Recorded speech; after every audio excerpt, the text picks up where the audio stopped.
Welcome to another episode of 51 Shades of Grey. I am your host, Sean Grayson. This is our third episode. I am rocking out another wrestling shirt. This is not by design, it literally happened to be. But the old school NWO works in this scenario because we're going to talk a little old school, but we're also going to talk a little bit about what's going on in Fox and if they really care. And mix that in actually with the Smackdown review. And then we're going to go into the Forbidden Door pay per view coming up at UBS Arena tonight. And the insane length of this, it'll. It's 14 matches is a lot of matches. By the time it's over, I might be 80 years old. The head might be, full gray. But we're going to talk about all those things. One of the things I kind of wanted to start with, which is a little off off the show run platform, if you will, off kind of what we're supposed to talk about today, is I want to be real. I need to be real with you guys. I can't not be real, right? That's me. I need to be real. And so this segment is kind of about reflection, real quick. And then we'll get into the wrestling, I promise you. But we'll tie it all in together. Guaranteed. So, got some news yesterday morning that kind of hit a little close to home from a family perspective. So, someone in my family is not doing too well from a health perspective. My great aunt is entering hospice care. And you say, Sean, it's your great aunt. Great aunt, by definition, would be like saying great grandmother, right? So she's older, right? She is 93 years old. But my great aunt is somebody that has been with me for 40 years, right? 40 years every step of the way. Pretty much every event. Let's see, for the first, let's say, 37 years or so. Every event, every holiday, birthday, Christmas, you name it, right? So my grandmother's sister. And, I kind of reflect a little bit here because the last couple of years where their health had significantly declined. I mean, I'm not talking about health, I guess, just physical abilities declined. She now really can't see, she can't hear, and it makes it difficult from a day to day perspective. And I reflect on life. Father Time always wins, right? Mother Nature destroys everything right out there, right there. Father Time always wins. So you have never. It might take a while, but Father Time is undefeated. Not like Goldberg, right? Whereas it gets a stun gun at the end. But even with like someone like Tom Brady, right? How he kind of redefined what it was to play quarterback at such a late age in his, especially late age as a football player. But eventually, Father Time is undefeated. He ultimately wins out. And I reflect back on these past couple of years of not spending that time right together, um, because I got busy. We all get busy. We all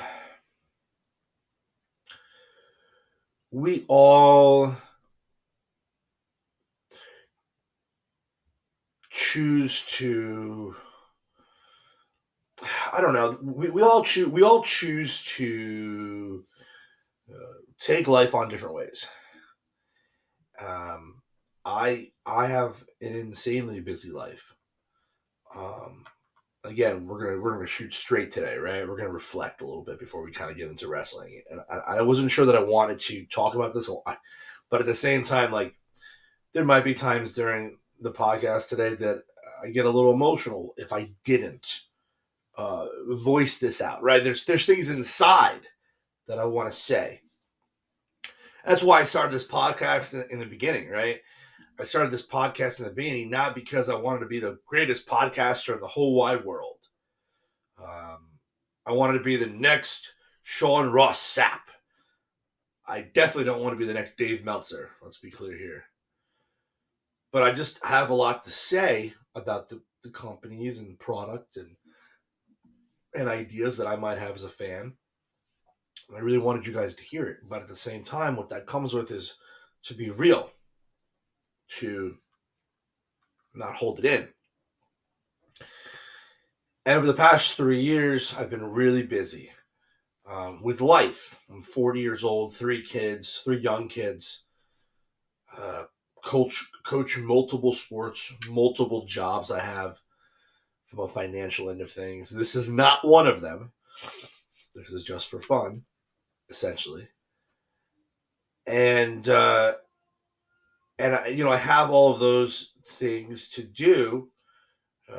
Current PTA president. So you add all those things up, it's a lot. It's a lot. I'm not complaining about it, not one bit. This is the path that I chose. Everybody has paths out there. Anybody who's watching right now, you got a path.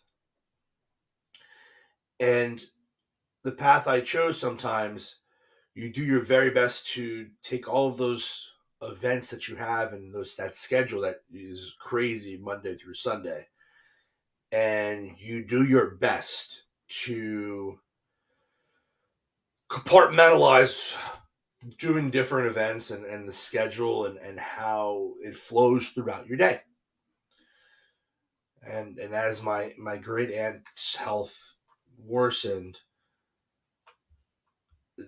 the thought process was, well, she can't see me, and so it doesn't matter for me to be there, or she can't hear me. Should I call? And you kind of sit back and you beat yourself up sometimes because of it, right? Anybody listening to this podcast right now doesn't live in their parents' basement, hopefully, right? We're not wrestling fans that sit in their basement of their parents' homes and right? We don't. It's not us, right? We appreciate the business, but we're also really busy as well, and we try our best to give everybody a piece of ourselves, hopefully, even if it's a small piece. And sometimes we fail at that. And in this situation, and this, in this part of life, it's definitely something that I failed at, right? We want to be vulnerable here. We want to talk, right? We want to be real. We want to reflect. And so I spent a lot of time yesterday reflecting on that decision that I made. Was it the right decision? Probably wasn't, right? My aunt has been living now my great aunt has been living in an assisted living center 45 minutes away. I've never seen it. And it's tough. It's tough. So what I ask for you guys, again, we're not going to go on and on and on about this or anything like that, but I wanted to get it out, is that if you have a friend, if you have a family member, say hi. Somebody who I haven't seen in a while. Say hi, check in. How you doing? And it goes even into wrestling and relationships, right? So I have this group, right? I'm not going to call them out by names, but when they listen to this, they'll know exactly who they are. I have a group of friends. We have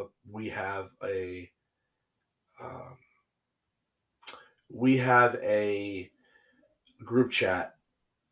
It's called Jabroni Central. In fact, they're probably going to listen to this before I'm with them today. hopefully, right? And and I might even, and I haven't thought about this yet, but I'm thinking about it right now. I might even we're going to UBS today, Forbidden Door. I might even attempt, the keyword is attempt, people, attempt to bring a live podcast, maybe to our friend's house, to get them on the podcast to shoot maybe their previews of Forbidden Door. Some of them. I don't know if some can actually be on camera, to be perfectly honest, and you know who I'm talking about. But that could be a cool kind of change up for you guys, is to say that it's not just me. But we have a group. Again, Drew Barney Central, right? You know who you are. It took a while to come up with that group name because we were going back and forth and things. And look, sometimes the chat gets fiery, right? Sometimes it gets crazy, and you don't even want to respond, right? Sometimes you send separate texts. You're like, I don't even want to respond to that statement. So we reflect on not responding to that statement, or you reflect on I wish I had more time, and you reflect on being able to send that text to that family member or that call. And I say to you guys, just do it. There might not be another time to do it. Yeah, I'm fortunate again to be 40 years old. Both my parents are in relatively good health. Um, Aside from just getting older, again, father time always wins. And spend the time with the people that you love, really love. If you have kids, hold them close. Do the things with them. Don't be absentee in people's lives. I brought one of my daughters, last night to a soccer game. Shout out to the New York Red Bulls for their hospitality. It was kids' night, and my daughter had just gotten back from a trip with my parents. Kind of turned it around, right? Because she's going to our beach house today with my wife and our other kids. And but I had that little moment, right? That little window, and finding out I had that little window, I decided to say, what are we going to do, right? So I took my older daughter to the Red Bulls night, kids' night at Red Bulls Arena. Yeah, we enjoyed that time together. As busy as we are in life, find the time. Find the time when people are healthy. Find the time when people aren't healthy. Because you don't want to sit back and reflect and say, I could have done more. I should have said this. I wish I had one more moment. And it's real. It's it's tough. It's emotional. Get emotional even thinking about it right now. Even when we think we're too busy,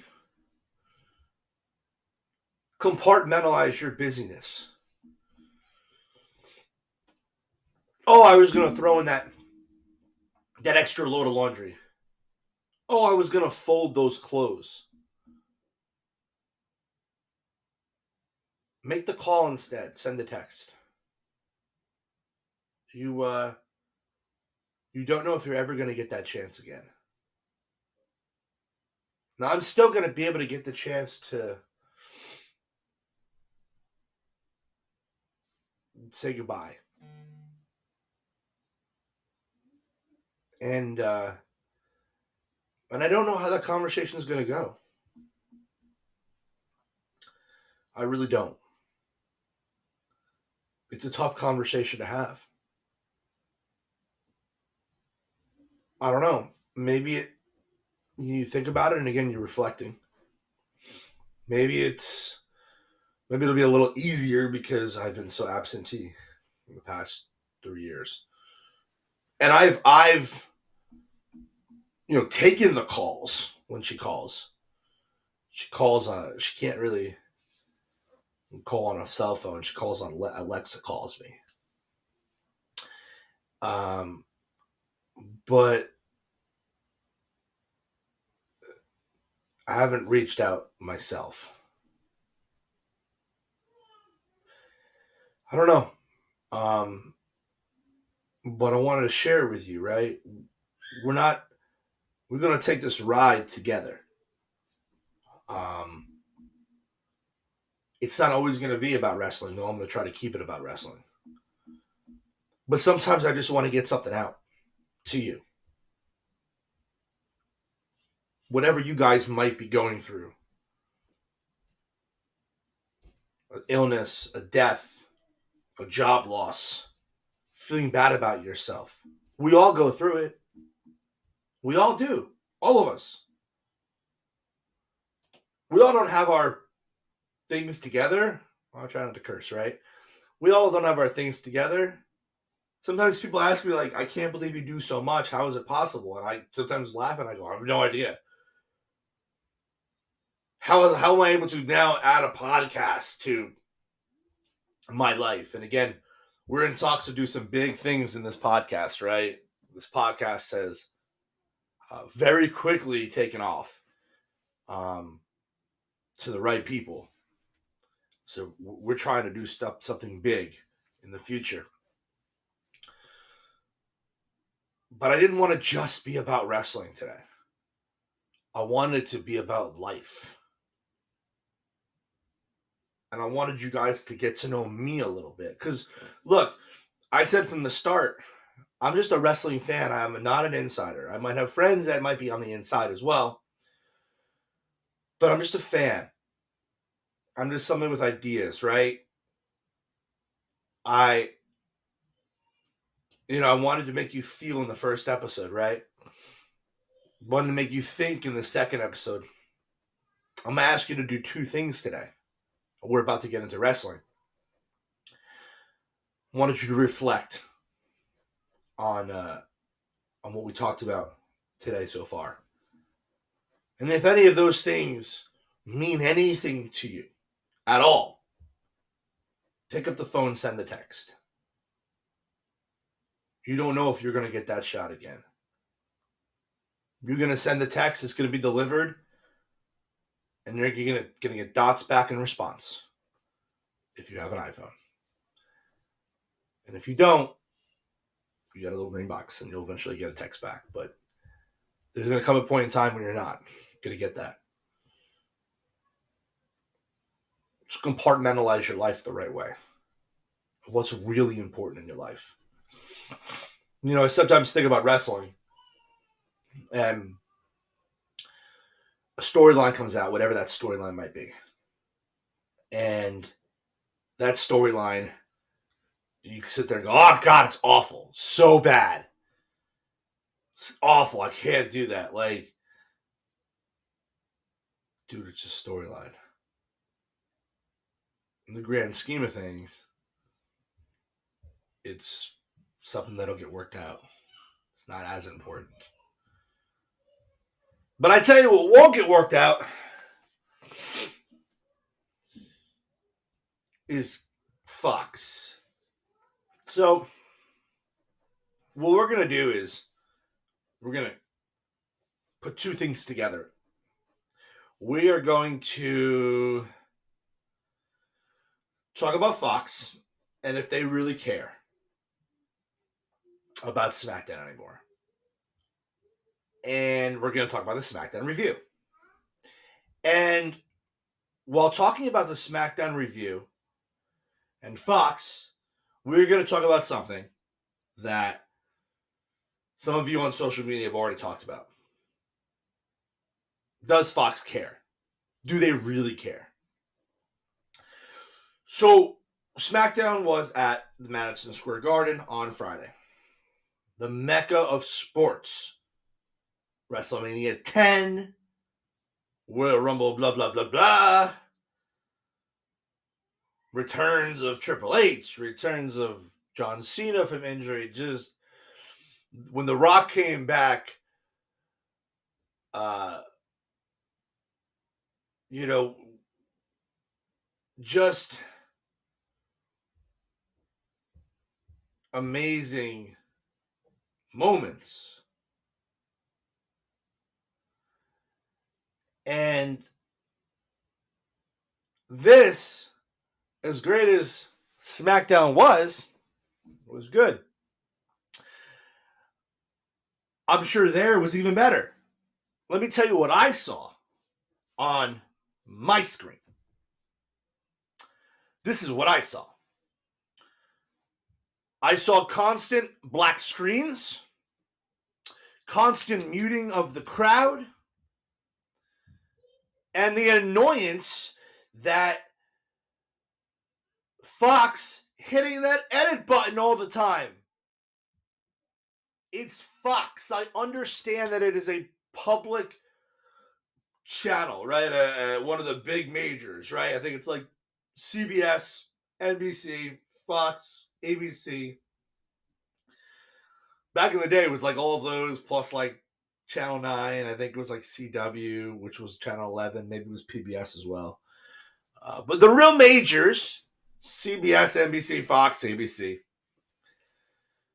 Oh my God. Someone said the S word. Someone said the F word. Edit, mute. Now, some of those muting were taking like 15 to 45 seconds. That's a pretty big space of time.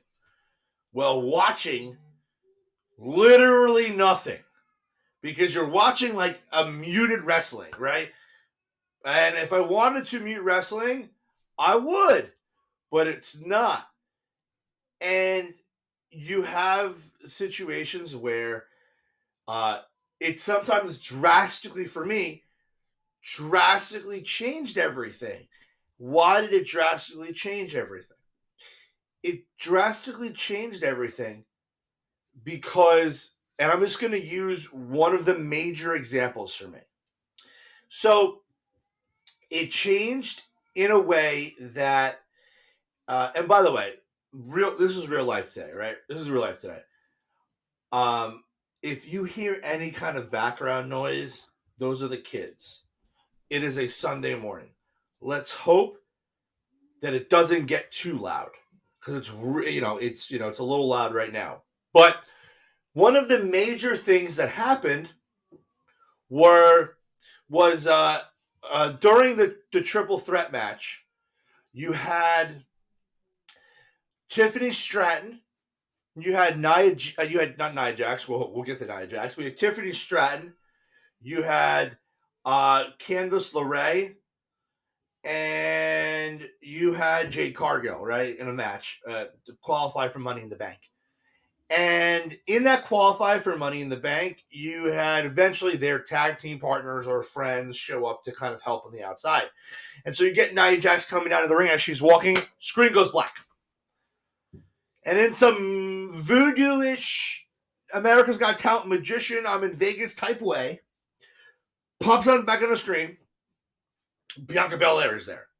It wasn't a black light, like, black, the lights go black. It was just a black screen. Now, we come to find out a little later that some little kid was flipping off Nia Jax in the crowd, and it's like, well, dude, this is wrestling. Like, I get it. Look, when they shift to Netflix, and SmackDown's going to USA, but like when they all shift to those channels, yeah, more cursing, all those things. At the same time, it made SmackDown for multiple times throughout that night hard to watch. And because every time there was a flow, something was happening. Kind of like a dial-up internet.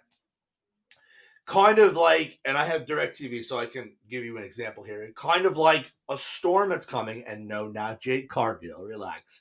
I know what I did there. But a storm that's coming from a satellite perspective, and you're getting those blurry, fuzzy screens and the pixelated, uh, avenues on your screen. And very similar to that, I was getting really upset, and so it was taking away from my joy of watching this because I was constantly getting upset with mess ups, and it got frustrating. But SmackDown as a whole was great. We had 3 triple threat matches, qualifiers for Money in the Bank. We had obviously Logan Paul, Kevin Owens, and Santos Escobar. And you further the storyline, and between uh, Logan Paul and Kevin Owens. It was great. It was a great match.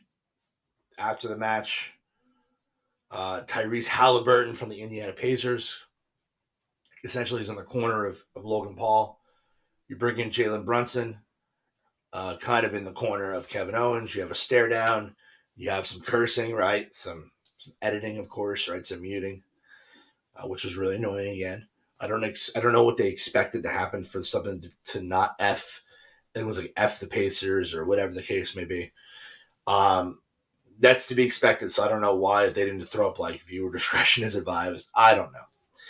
Again, we talked a little bit about the Tiffany Stratton match. Tiffany Stratton going over and qualifying for Money in the Bank, and then you have Naomi and the other triple threat qualifying for Money in the Bank as well, with Indy Hartwell versus Blair Davenport, debuting Blair Davenport, and Naomi going over as well. But I really want to spend time on the beginning of the show and the end of the show. And the genius behind all of that. Now, I've said multiple weeks, the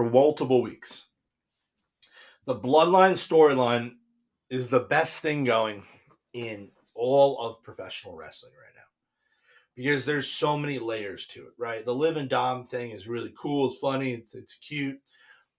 But from a perspective of really like storytelling, right? Real storytelling. This storyline is hitting on all cylinders. Now, let's talk about it. SmackDown opens up with an Uber XL, right? With the Bloodline getting out of it, part of the Bloodline. Solo, Tangaloa getting out.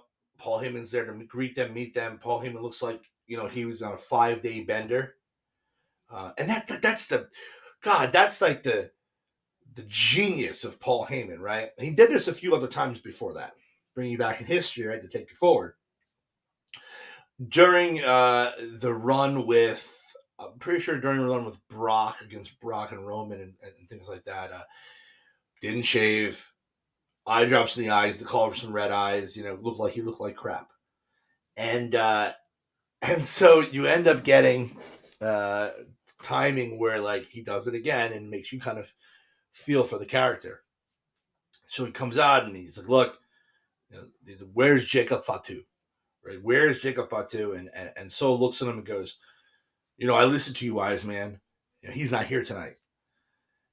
And Solo and the guys walk out to the stageway, through Gorilla, and into the kind of the non-ramp, right? Because it wasn't a ramp, but it was kind of the entryway. And as they're about to walk to the ring, boom, screen goes up. Another Uber XL pops up, and here comes Cody Rhodes. Here comes Randy Orton. Here comes Kevin Owens. And we get a brawl throughout the arena for the first 15 minutes.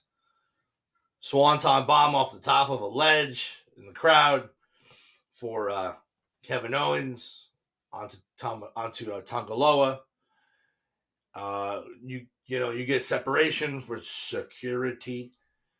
And then you have the faces destroying the security. Eventually, they come being taken out by the NYPD after the Bloodline retreated, and the faces taking all of those people out was amazing. And then the NYPD escorting the faces away from the arena. Now, I bring this up, or at least away from the areas, separating them as a group. And I talk about this because I think that's really important, because you don't see them for a little bit. You see them individually, actually, later on, individually. But you see that kind of separation. And I bring this up to fast forward to the main event, or the main event segment, where it's the acknowledgement ceremony. They've done something like this before, different kind of people though, right? Everybody's acknowledging Solo. He's got he's got Tama Tonga, Tonga Loa acknowledging.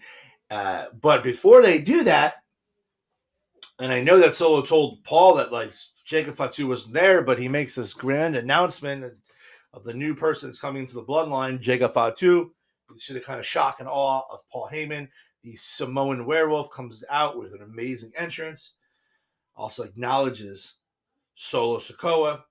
And then Solo turns to Paul and says, "Acknowledge me." Now, every verbiage that is being used in this segment, from the "acknowledge me," New York City, "acknowledge me," Tama Tonga, "acknowledge me," Tonga Loa, "acknowledge me," it was all Roman stuff. So people hated that because they want Roman. And you have, a situation where he says that Paul Heyman acknowledged me, and he pulls out the tribal necklace, blasts me on social media for what it's called. I'm not going to butcher the name. And look, when we get to the Forbidden Door preview, there's a lot of names I can butcher in there. I'm going to do my best. I might even use my phone, right? I'm going to do my best to not butcher some of the names from New Japan and not butcher some of the names from CMLL. But he's talking, but Solo's talking to Paul about acknowledging him as the tribal chief, and he's Paul's tearing up and he's upset, and he's got the necklace, and he goes, "Solo, I acknowledge that you are not my tribal chief." Big pop in the garden, and it's super. But here's what's crazy. So what's interesting is, like, so in a situation where if that was Roman Reigns, there'd be like a step back, but not in this new bloodline, not in this new era of them. It's just about violence. So as soon as he said, "I am," you acknowledge that you are not my tribal chief, the words out of his mouth, basically when he said chief, was like a second. Boom! Samoan Spike. Jacob Fatu goes on the top rope. No one's there to help Paul. Headbutt, bring him out. Power bomb to the announce table.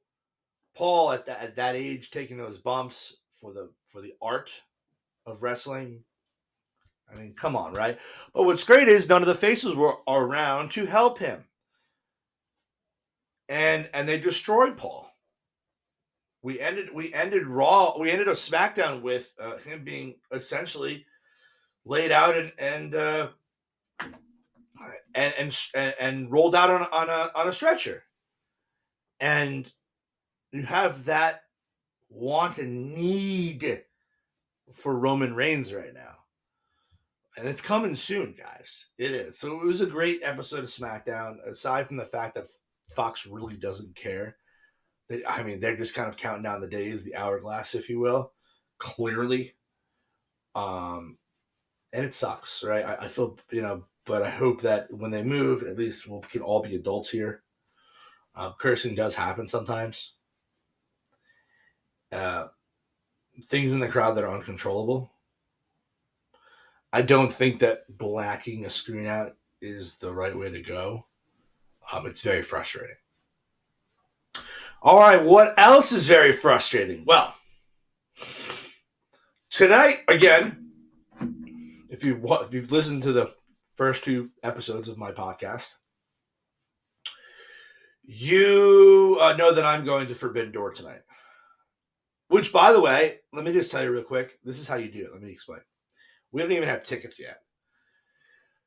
There's two people in this world. There's ones that need the tickets in the beginning, and there's people like us, usually, depending on the the event, of course, right? We wait until like the very last minute for these tickets, right? We want the prices to drop, get a better price point for a better seat.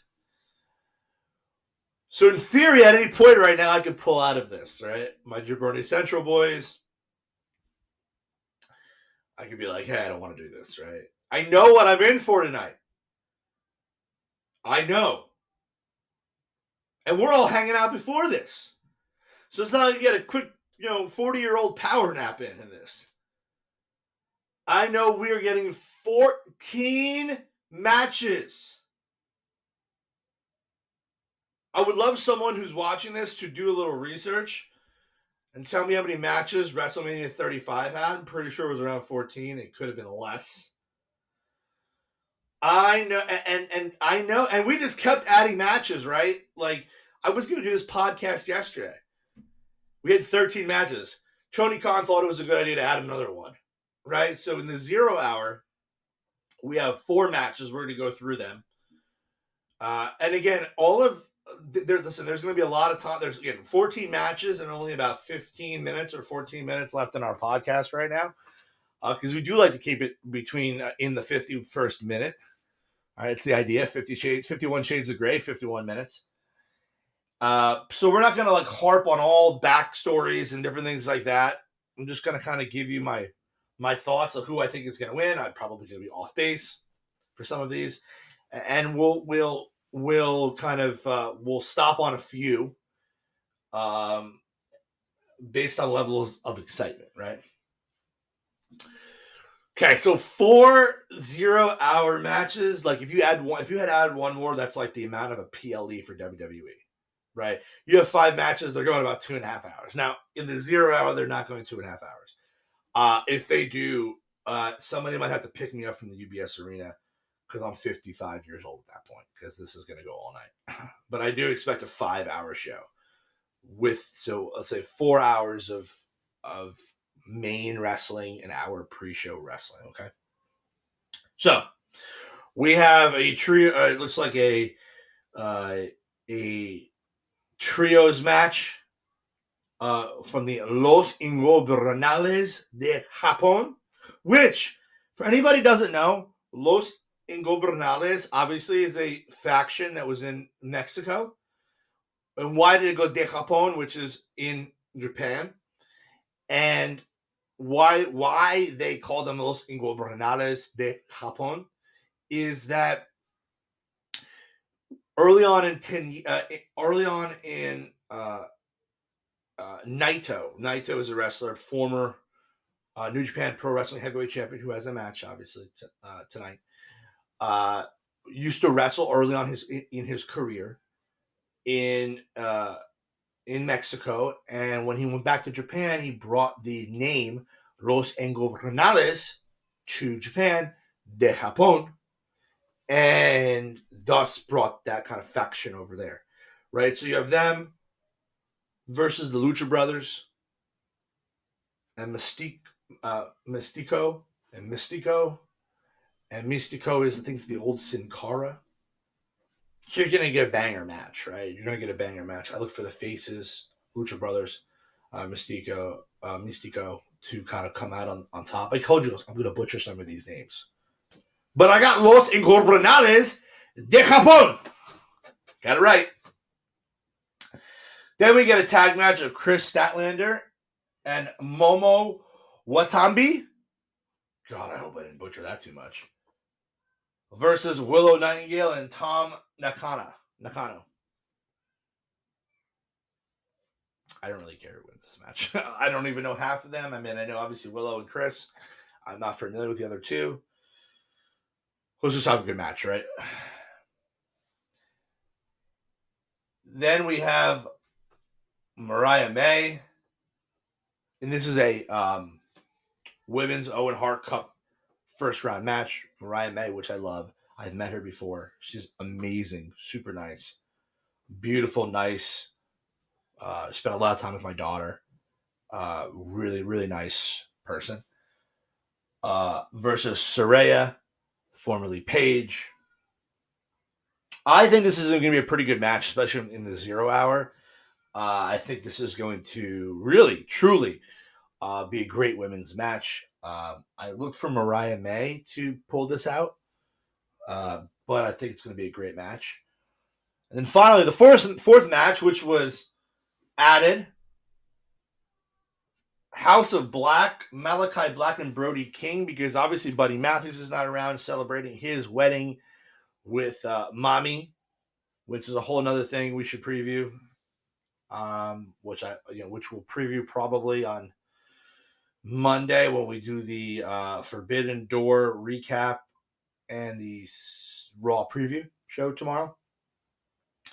So he's not there, right? He's probably on his honeymoon. You have them versus Tomohiro Ishii and Kyle O'Reilly versus Gabe Kidd and Roderick Strong versus Private Party. That's a lot of people, right? So we're looking for a crazy spot fest 0-hour match. Again, who wins here? I would listen. I'm a huge Gabe Kidd fan. I think that he's his attitude very like Conor McGregor esque, but I like it. I'd like to probably see House of Black win here. I think that that's a need and a want. And then we get into the main show. So main show ladder match for the AEW TNT Championship vacated by Adam Copeland, aka formerly Edge, because he broke his leg jumping off of a cage against Malachi Black at Double or Nothing, because he decided to not splash him and to come up short on the jump and land on his leg. Stupid, stupid, stupid. It is what it is. But you have Takeshita versus Mark Briscoe versus Jack Perry versus Dante Martin versus Leo Rush versus El Fantasmo. And if you've never seen El Fantasmo wrestle, he's really good. But I think in all of those people here, I look at Jack Perry. It's probably the person that wins this. Because then you have the Young Bucks with gold, Okada with gold in the Elite, and then you would have Jack Perry with gold in the Elite. So I look for Jack Perry to probably win that match. Then you have the people I don't get, which is meant to be like that. You have the learning tree of Chris Jericho and Big Bill and Jeff Cobb. And Jeff Cobb's a little midget beast. Man can wrestle. Versus Samoa Joe, Hook, and Shibata. I think the learning tree probably wins this match as well. It doesn't serve a purpose for the learning tree not to win. Maybe Shibata takes the pin. I don't know. But it's a good match. Anytime Jeff Cobb's in a match, I think it's hugely beneficial. And listen, we got to find a bathroom break in here somewhere, right? That could be a bathroom break. I don't know. I'm sure the Jabroni Central boys, they probably want to get drinks at that point too. I don't know. Listen, they got great barbecue at the UBS Arena, so I might have to figure out when I can get that.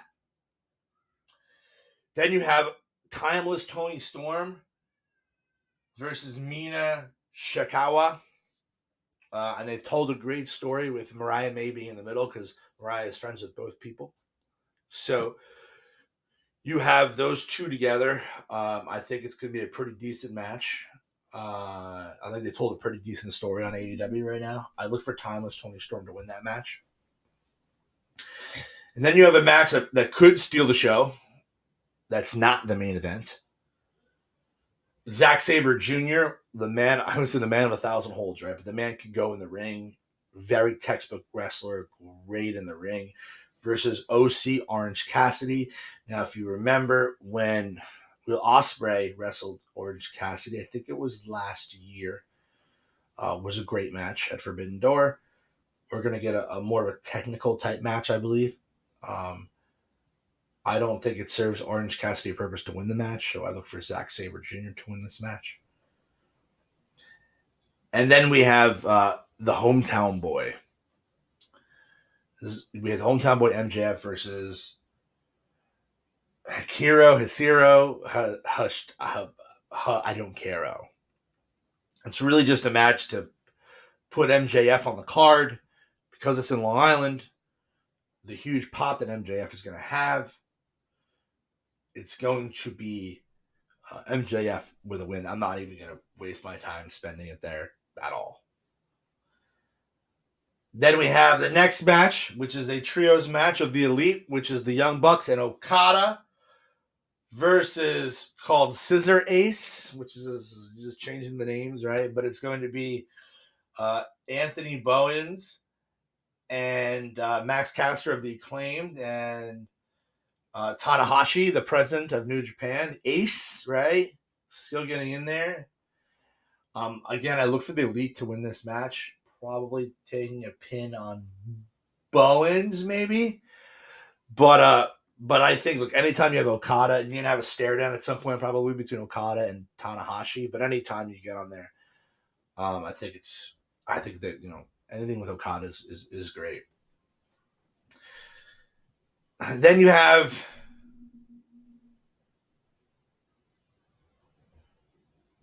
Jon Moxley, and this is for the IWGP World Heavyweight title. Jon Moxley, the champion, formerly Dean Ambrose, versus Naito.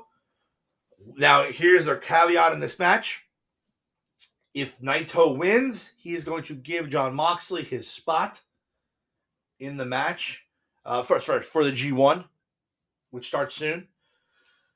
I actually look for Naito to take this title back tonight because I don't see that Moxley probably obviously likes wrestling in the G1, but I think Moxley's had the title long enough at this point. I think it goes back to Naito of Los Ingobernables de Japón.